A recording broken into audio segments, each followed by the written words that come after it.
বাজার মেট্রো স্টেশনের সামনে সিপিডিআর ইন্ডিয়া হিউম্যান রাইটসের উদ্যোগে এক প্রতিবাদ সভা অনুষ্ঠিত হয়। সেদিনের প্রতিবাদ সভার মূল বিষয় ছিল ভোটার লিস্টে সংশোধনের নামে এনআরসি করার চক্রান্ত, বাংলা ভাষা বা বাঙালিদের ওপরে অত্যাচারের প্রতিবাদে, সইয়ের নামে ভোট চুরির প্রতিবাদে, ওয়াকফ সংশোধনী আইন প্রত্যাহারের দাবিতে, পরিযায়ী শ্রমিকের ওপরে অত্যাচারের প্রতিবাদে এই সভার আয়োজন করা হয়। সেদিনের প্রতিবাদ সভার অনুষ্ঠানে উপস্থিত থেকে সংগঠনের সদস্য ও নেতৃত্বরা প্রতিবাদ সম্বন্ধে মঞ্চে বক্তব্য রাখেন। এছাড়াও সেদিন মঞ্চে মূল্যবান বক্তব্য রাখেন সিপিডিআর ইন্ডিয়া হিউম্যান রাইটসের all India general secretary Atindra Ghosh, Shelly Mukherjee, Gitanjali Mukherjee সহ সংগঠনের নেতৃত্বরা। দেখি বা কোনো মানুষ রাজনৈতিক পক্ষ থেকে যারা বক্তব্য রাখে তারা সবসময় ধর্ম বলে মানুষকে আলাদা করে। তা মানুষ যখন জন্মেছিল ধর্ম কি সাথে নিয়ে জন্মেছিল? সেটাই কি কথা? ধর্মের পরিভাষা কি? যে কোনো ধর্মের মানুষই আসুক না কেন বা যদি ধর্মগুলো নিয়ে আমরা কথা বলি, যারা ধর্মের প্রচারে এসেছে, যাকে আমরা কেউ রাম নিয়ে কথা বলি, কেউ রহিম নিয়ে কথা বলি, কেউ গুরু নানক নিয়ে কথা বলি, তো কেউ বুদ্ধকে নিয়ে কথা বলি, কেউ যিশুকে নিয়ে কথা বলি, জিসাসকে নিয়ে কথা বলি, তারা কি শিখিয়ে গেছে? হ্যালো, আমরা আজকে সবাই যে আমরা আজকে এক জায়গায় উপস্থিত হয়েছি এখানে, উদ্দেশ্য একটাই, আমরা হিউম্যান রাইটস মানে একটা মানবাধিকার পরিবার বলতে পারি। আমরা যারা এই সদস্য তারা আমরা একটা পরিবারের মতো আমরা একসাথে থাকি। আজ আমরা এখানে উপস্থিত হয়েছি বাংলা ভাষা আমাদের বিভিন্ন জায়গায় বাঙালিদের ওপর যে টর্চার হচ্ছে, অত্যাচার হচ্ছে, সেজন্য আমরা এখানে সমবেত হয়েছি। তার আগে আমি একটা কথা বলতে চাই যে আমাদের এই হিউম্যান রাইটসে অনেক পার্টির দলই আমাদের এখানে মানুষ করে, সিপিএম বলুন, বিজেপি বলুন, সিপিএম, সবাই অনেক অনেক মানুষ আছে, কিন্তু সর্বশেষে আমরা হচ্ছে মানুষ। আমরা এটাই মনে করি যে আমরা যে দলই করি না কেন সব শেষে আমরা মানুষ, সেই জন্য আমাদের একটা হিউম্যান রাইটস মানে মনুষ্যত্ব আমাদের সবার থাকা উচিত। সম্পর্কে, মানব অধিকার সম্পর্কে এখন আমার আওয়াজ যেখান অব্দি পৌঁছাবে সেখানেও দেখবেন যে মানব অধিকার সম্পর্কে যদি আমরা জিজ্ঞেস করি 5টা প্রশ্ন, তারা কিন্তু মানে 1% হয়তো উত্তর দিতে পারবে, বাকিরা কিন্তু জাস্ট শব্দটা শুনেছে। মানব অধিকার কি?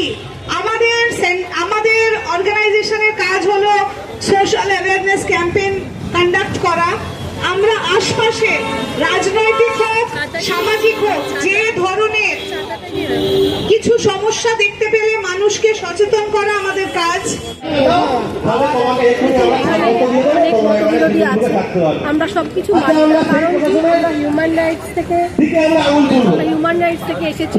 আমাদের প্রতিবাদ হচ্ছে বাংলা, কারণ কি আমরা বাংলা, এবং এটা মানার মাথায় রাখতে হবে আমাদের দেশে স্বাধীন হয়েছিল সেটা এই বাংলার বিভিন্ন আমরা সবাই জানি যে তাদের জন্যই আজকে আমরা স্বাধীনতা। আজকের দিনে দাঁড়িয়ে আমাদের যদি এটা শুনতে হয় গভর্নমেন্টের থেকে যে বাংলা উঠিয়ে দেবে কিংবা বাঙালিদের মারধর করা হবে, এটা ঠিক মেনে নেওয়া যায় না। আমরা কোনো পার্টি নই, আমরা মানুষ, আমরা হিউম্যান রাইটস করি। আমাদের অধিকারটা মানে মানুষের অধিকারটা। মুহূর্তে রাজ্য জুড়ে অনেক কটা ইস্যু, এক তো এসআইআর, তারপরে বিভিন্ন রাজ্যে বাঙালিদের উপরে অত্যাচার, এনআরসি নিয়ে একটা চক্রান্ত, সবটা মিলিয়ে আজকে আপনাদের এই প্রতিবাদ সভা। কি বলবেন? দেখুন, আমাদের centre for protection of democratic requirement of India, যেটাকে আমরা CPDR India human rights organisation বলে থাকি, আমাদের একটাই উদ্দেশ্য, যেটা ধরুন সারা ভারতবর্ষ জুড়ে যেটা এনআরসি বলুন, সিএ বলুন বা বাঙালিদের উপরে অত্যাচার যে জিনিসগুলো হচ্ছে, সেটা অ্যাকচুয়ালি কি? সেটা কি কোনো পলিটিক্যাল ইস্যু, নাকি সত্যি এরকম কোনো ঘটনা ঘটছে? মানুষকে যে ভুলটা বোঝানো হচ্ছে সারা ভারতবর্ষের বুকে রাজনৈতিক দলগুলো, তাদের এগেনস্টে আমাদের কোনো কাজ নয়, আমাদের সিস্টেমের এগেনস্টে আমাদের এই প্রোগ্রাম। আমরা জনগণের কাছে একটাই বার্তা দিতে চাই যে সত্যটা আপনারা জানুন, সেটা বুঝুন, এবং সেটা নিয়ে নিজেদের দায়িত্ব যেটা পালন করা উচিত সেটা আপনারা পালন করুন। যদি মনে হয় যে আমাদের, দেখুন, একটা তো সমাজের একটা ভিত্তি রয়েছে, যেটা ধরুন আমাদের এখন শোনা যাচ্ছে যে ভোটার লিস্ট সংশোধনের নামে বহু মানুষের নাম কেটে দেওয়া হচ্ছে, বহু মানুষকে প্রতারিত করার জন্য একটা চক্রান্ত চলছে। আদৌ কি সিস্টেমটা তাই? আদৌ কি সেই ঘটনা? কারণ দেখুন, ভুয়ো ভোটার আমাদের শুধু পশ্চিমবঙ্গে নয়, সারা ভারতবর্ষে জুড়ে রয়েছে। তো এই ভুয়ো ভোটারটা কারা? একটি ছোট্ট ঘর, সে ঘরে হয়তো 4টে মানুষ বাস করে, সেখানে 400 বা 80 জন ভোটার বা 400 জন ভোটার। এটা হচ্ছে কি করে?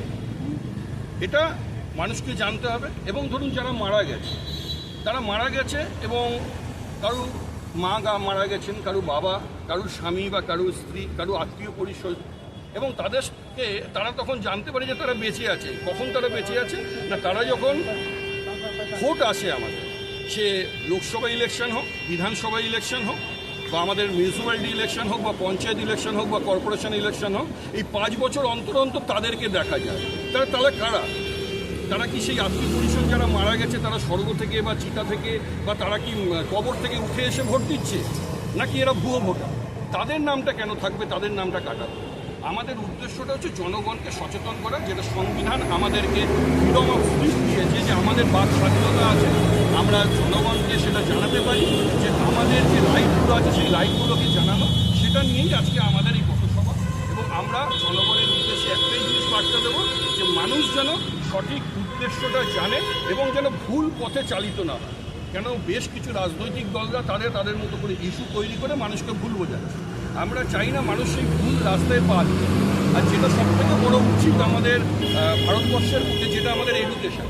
কারণ শিক্ষা ব্যবস্থা এতটা তলানিতে এসে ঠেকেছে, সারা ভারতবর্ষ বুকে 57,000 স্কুল বন্ধ, সরকারি 57,000 স্কুল বন্ধ সারা ভারতবর্ষের বুকে। কেন?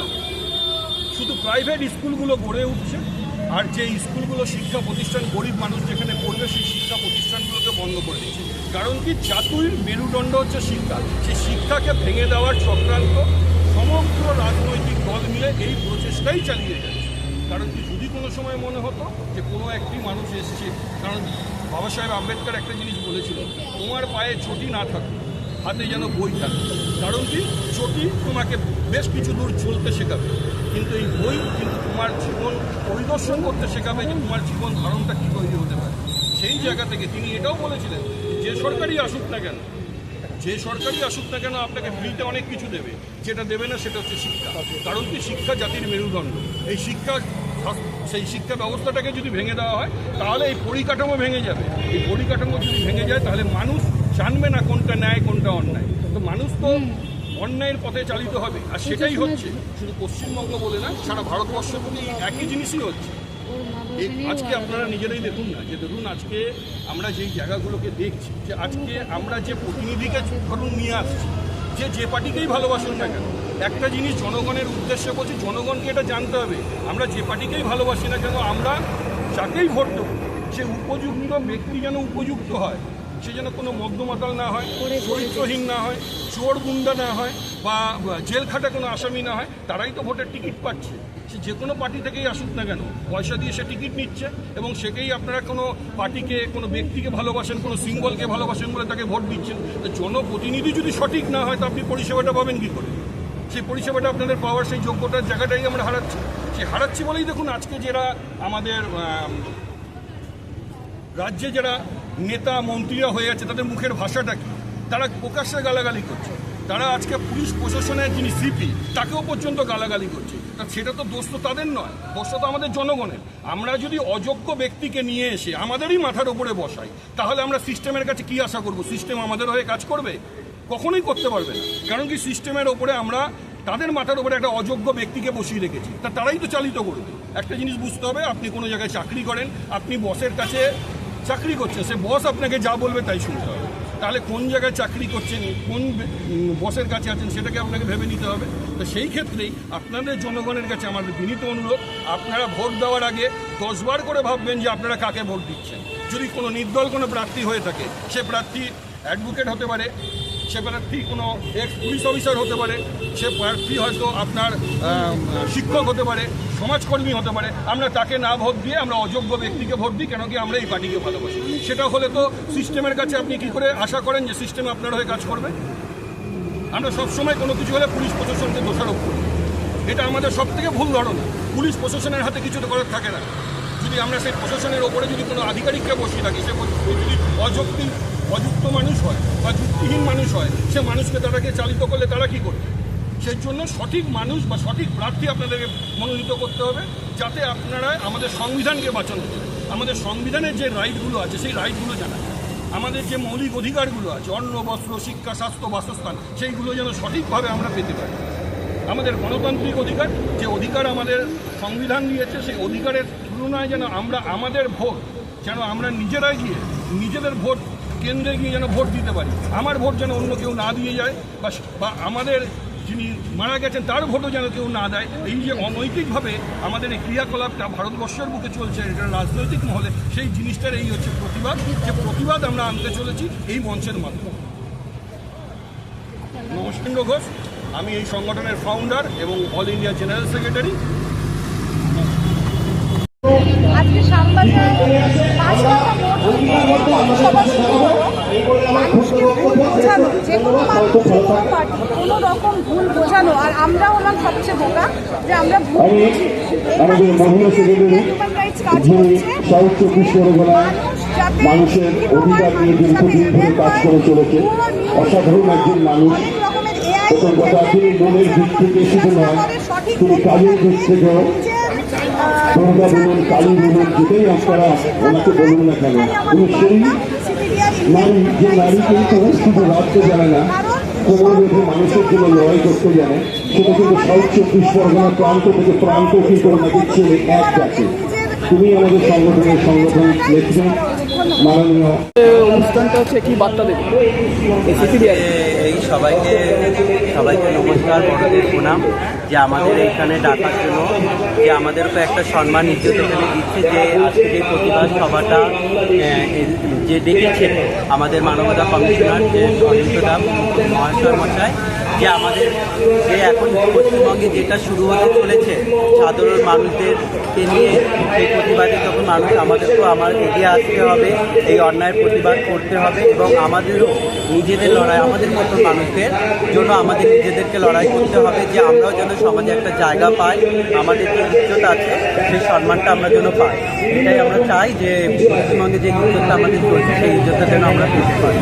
এখানে আমি বলবো যেন পশ্চিমবঙ্গের সমস্ত মানুষ আমাদের ইজ্জত দেয়, আমরা একটা জায়গায় পৌঁছাতে পারি। কিন্তু আমরা চাই যে এগাতে চাচ্ছি, কিন্তু কিছু কিছু মানুষদের অবহেলা এবং লাঞ্ছনার জন্য আমরা পিছিয়ে আসছি।